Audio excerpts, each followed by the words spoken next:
Mesdames, messieurs ou aucun des deux, bienvenue dans Ciné Chronique, l'émission culturelle hebdomadaire, en bref et sans transition. Aujourd'hui, j'aborderai la semaine du 1er au 7 novembre 2020, parce que oui, ça y est, nous sommes en novembre, ça fait un an que nous sommes dans Blade Runner, et finalement, le monde avait l'air pas si mal que ça dans Blade Runner, mieux que celui dans lequel on vit en tout cas. Pour commencer, une série La Famille Addams a été annoncée, produite par Tim Burton, et écrite par les showrunners de Smallville. Quelques fanarts ont fuité avec Eva Green en Morticia et Johnny Depp en Gomez Addams, sachant que il n'y a toujours pas de casting officiel encore. La série devrait sortir sur Netflix, aucune date n'a encore été communiquée. Vous l'avez sûrement remarqué, cette semaine c'était les élections, ça a duré de mardi à samedi, un décompte interminable puisqu'on a dépouillé état par état, ce qui est normal puisqu'un état fait la taille de la France et qu'avec les fuseaux horaires différents, ils ont mis beaucoup de temps, en particulier le Nevada qui a mis la moitié du dépouillement à rendre ses votes. Et ça y est, Joe Biden est élu 46e président des États-Unis, Kamala Harris devenant sa vice-présidente. Joe Biden était le vice-président sous Barack Obama, détrônant ainsi Donald Trump.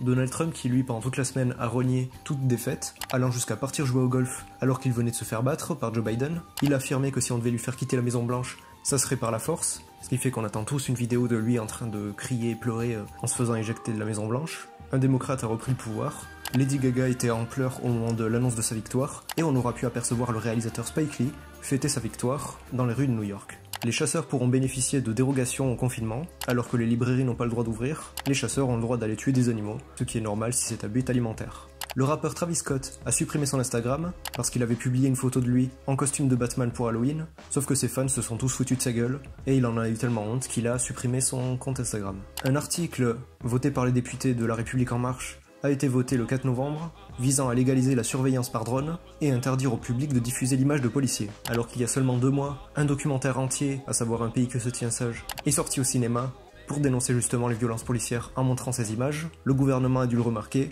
et demander à ce que n'importe quelle image de policier soit supprimée ou que leur visage soit flouté. On se croirait dans un véritable épisode de Black Mirror. Les produits de maquillage ont également été retirés des rayons de grande surface par souci d'équité avec les petits commerces. Seuls les produits d'hygiène continuent d'être vendus. Danny Trejo va jouer dans un nouveau thriller se déroulant dans un cartel se nommant American Sicario, comme quoi l'acteur à qui les rôles de trafiquant de drogue lui collent à la peau, encore enfermé dans ce carcan, sûrement parce que c'est une figure mexicaine et que par racisme on le montre comme un criminel. Du coup, après Breaking Bad et Machete Kills, le voilà dans American Sicario, qui n'a rien à voir avec le film de Denis Villeneuve. La saison 3 de la série You sur Netflix a commencé son tournage, alors qu'en parallèle le tournage de Jurassic World 3 s'est terminé cette semaine. On y retrouvera le casting original, à savoir Sam Neill, Laura Dern et Jeff Goldblum.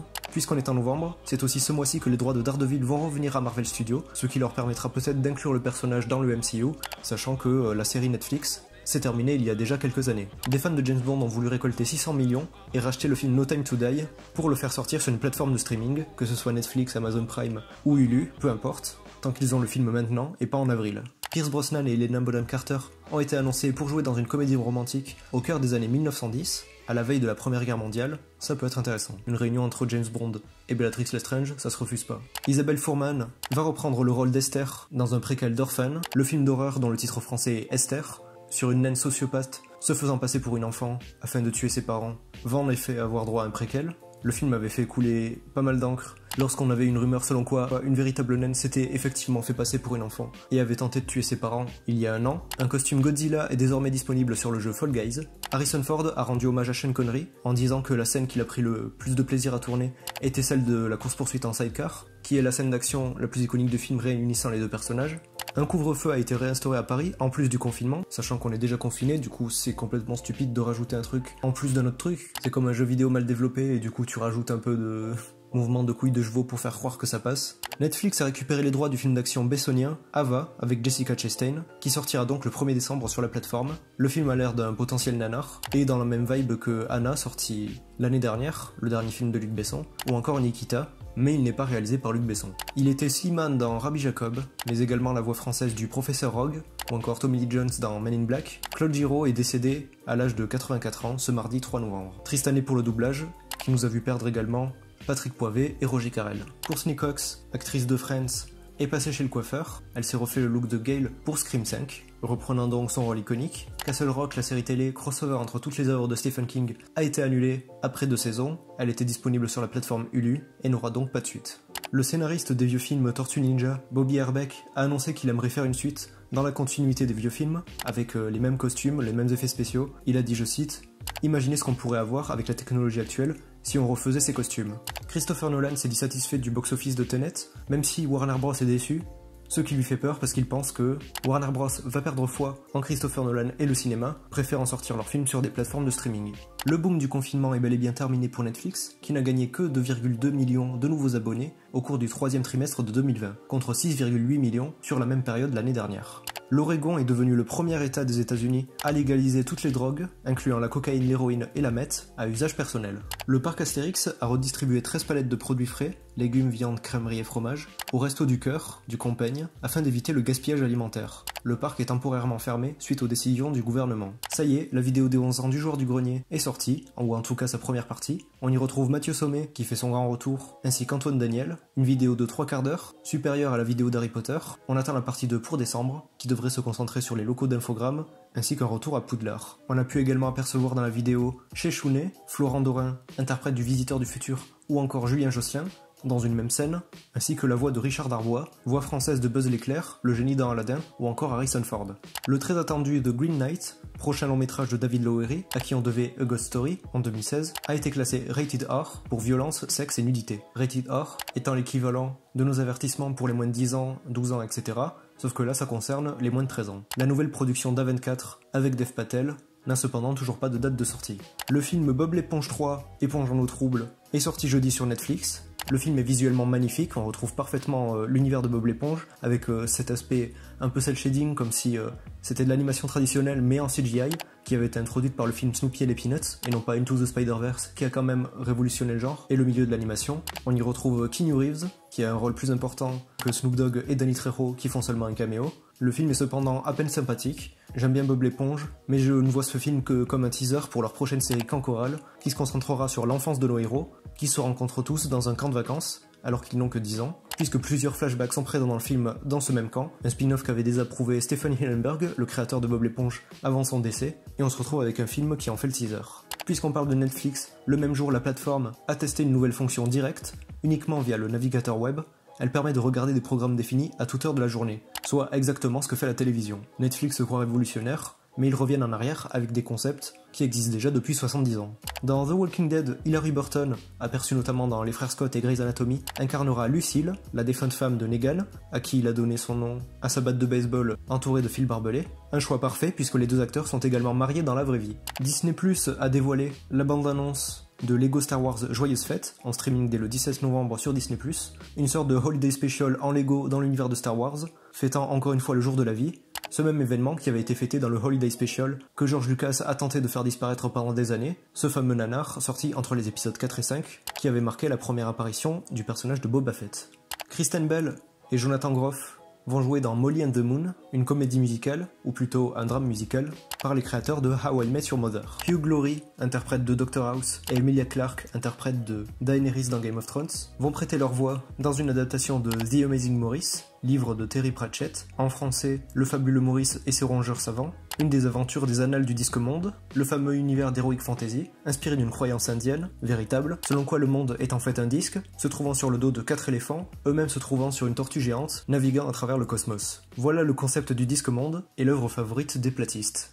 La première saison de Primal s'est terminée cette semaine, la dernière série de Genndy Tartakovsky, à qui l'on devait notamment le laboratoire de Dexter, ou encore Samurai Jack, était un sans faute du début à la fin. Chaque épisode était exceptionnel et semble être plus ambitieux que le précédent. C'est de loin une des meilleures séries d'animation de ces dernières années, avec Last Man et Wakfu. L'animation est magnifique, c'est monstrueusement violent, j'attends la suite.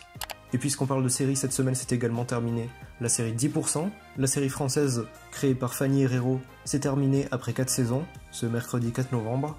Elle aura vu passer Camille Cotin, Laure Calamy, Nicolas Maury, Stéphie Selma, Cécile de France, Lynn Reynaud, Nathalie Baye, François Berléand, etc. Elle s'est terminée parce que les créateurs n'avaient juste plus d'idées, à part faire revenir encore et encore des guests. On a eu Ramsey, on a eu Virginie Efira, on a eu Michel Drucker. Au bout d'un moment, ils avaient plus d'idées. Je pense que c'est la série où on a eu le plus de célébrités réunies en une seule œuvre. En même temps, c'est sur le show business et les acteurs, donc forcément. Sauvons l'horloge de l'hôtel de ville. L'actrice Elsa Raven, aperçue dans Retour vers le futur ou encore Titanic, est décédée à l'âge de 91 ans. La 4e réalisation d'Olivia Wilde, Don't Worry Darling, qui avait aussi réalisé le clip Dark Necessities de Red Hot Chili Peppers, a dû arrêter son tournage après qu'un membre de l'équipe ait été testé positif au Covid-19. Le casting, incluant Harry Styles, Florence Pugh et Chris Pine, est en quarantaine pour 2 semaines, et ce depuis le 5 novembre, ce qui fait qu'il leur reste encore 11 jours. Nouvelle photo sur le plateau du reboot de Resident Evil, qui s'annonce décidément beaucoup plus qualitatif que les films de Paul W.S. Anderson avec Mila Jovovich. Michael Bay est en discussion pour réaliser un remake du thriller d'action danois Ambulance. Les États-Unis continuent de faire des remakes de films étrangers parce qu'ils ne savent pas lire des sous-titres. On a déjà eu l'annonce il y a quelques mois d'un remake de The Guilty, toujours un film danois, avec Jake Gyllenhaal. Les créateurs de Pokémon Dark Edition préparent une mini-série, un mélange de Black Mirror et de leur version sombre du monde de Pokémon. Un Kickstarter a été mis en place pour mettre sur pied le projet. Les films Free Guy et Mort sur le Nil ont été repoussés.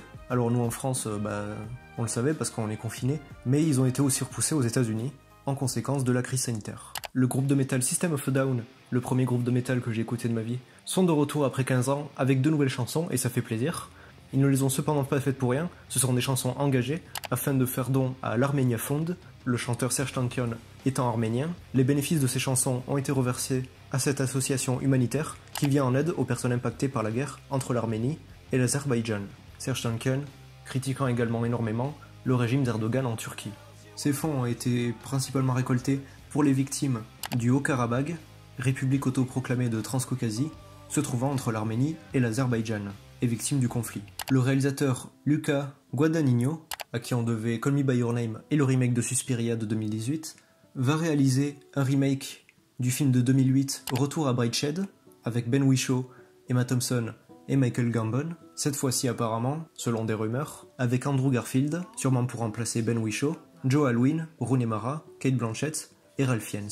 Le tournage du 3e film Qu'est-ce qu'on a fait au bon Dieu a commencé. Je ne sais pas si on peut dire que c'est une bonne nouvelle. Le titre sera donc Qu'est-ce qu'on a tous fait au bon Dieu. Une mini-série Boba Fett pour Disney+ pourrait commencer le tournage dès la semaine prochaine, avant la 3e saison de The Mandalorian, dont l'épisode 2 est sorti cette semaine, mais encore une fois ce n'est qu'une rumeur. À la demande de la Warner, suite au verdict par rapport à Amber Heard, Johnny Depp ne jouera plus Grindelwald dans les suites des Animaux Fantastiques. Le film qui devait donc sortir fin 2021 est repoussé au printemps 2022 et le rôle va être recasté. Ma théorie c'est que Colin Farrell va revenir. Sinon pour les détails, Johnny Depp a en fait perdu son procès contre The Sun, le journal qui l'accusait de battre sa femme. Il a donc porté plainte contre le journal et a perdu le procès, qui l'accusait de diffamation. L'acteur de Pirates des Caraïbes va faire appel, une réclamation, sur les conseils de ses avocats, puisque le journal a réussi à prouver que ce qu'ils avaient dit était partiellement vrai, Johnny Depp se défendant en fait de ce que lui faisait subir Amber Heard, comme on a pu l'entendre dans des enregistrements, dans lesquels Amber Heard battait bel et bien Johnny Depp. L'affaire est assez louche, on ne sait pas qui a battu qui en fait.